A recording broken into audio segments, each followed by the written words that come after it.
In this video, I want to talk you through my favourite split for athletes, the high-low split. I'll be talking you through the benefits, how you can use it to achieve your goals, and give you some example templates at the end.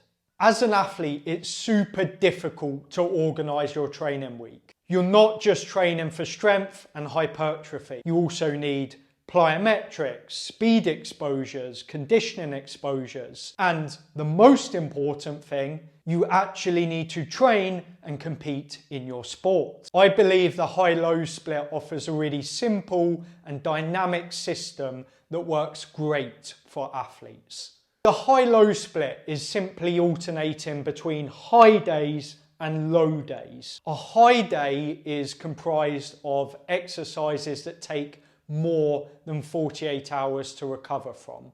Think heavy squats, high volume sprint sessions, tough anaerobic conditioning, competing in your sport. Low days are comprised of exercises that take less than 24 hours to recover from. Light upper body pump work, aerobic conditioning at lower volumes, skill-based training sessions. By alternating between these high and low days, it ensures that every time you show up for a high day, you're fully fresh, and that is essential. We know if you want to get faster, you need to be doing it on fresh legs. If you want to jump higher, you need to be doing it on fresh legs. If you want to compete and train at your best, you need to be doing it in a fresh state. Whilst with the low days, you can generally get away with being a bit more fatigued. Your nervous system doesn't need to be at 100% to go for a nice, slow, steady state jog. And over the course of the week, it gives you a really good structure for tightly integrating your physical training with your technical and tactical training. With this system, you're not dividing the week by muscles. That simply doesn't work for an athlete. You're thinking about yourself like a battery. On your high days, you need to go in with a fully charged battery. Having the low day in between will allow you to charge up again. It's not a perfect split.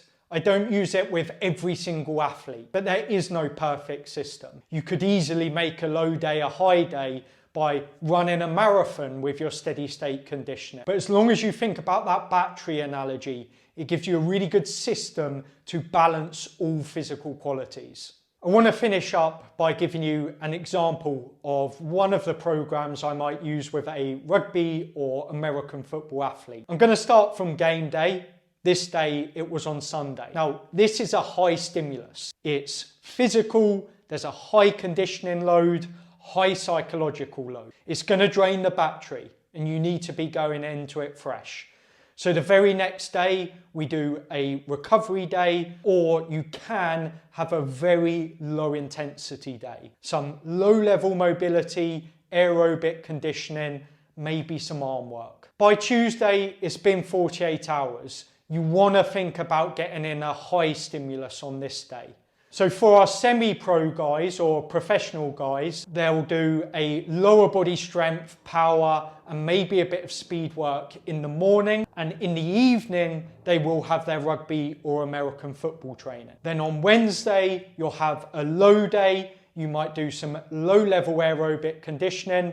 But for most guys, this is your primary upper body stimulus. By Thursday, we want to be thinking about the weekend again and the game ahead. So we want to keep those legs fresh and get a faster stimulus in. So this is where we tend to do a max speed session, either immediately prior or after the rugby or American football training session. Friday will be another low day with some low volume power work and a bit of an upper body pump before we rest on Saturday and go again on Sunday. I hope that gives you a practical solution to a problem for a lot of athletes, how you balance and blend all these things. I'll attach an article down below where I go into a bit more detail and share a few more of the templates I tend to use. If you found this useful, be sure to subscribe. I'll be producing weekly videos that just give a bit more context to some of the Instagram content I tend to put out.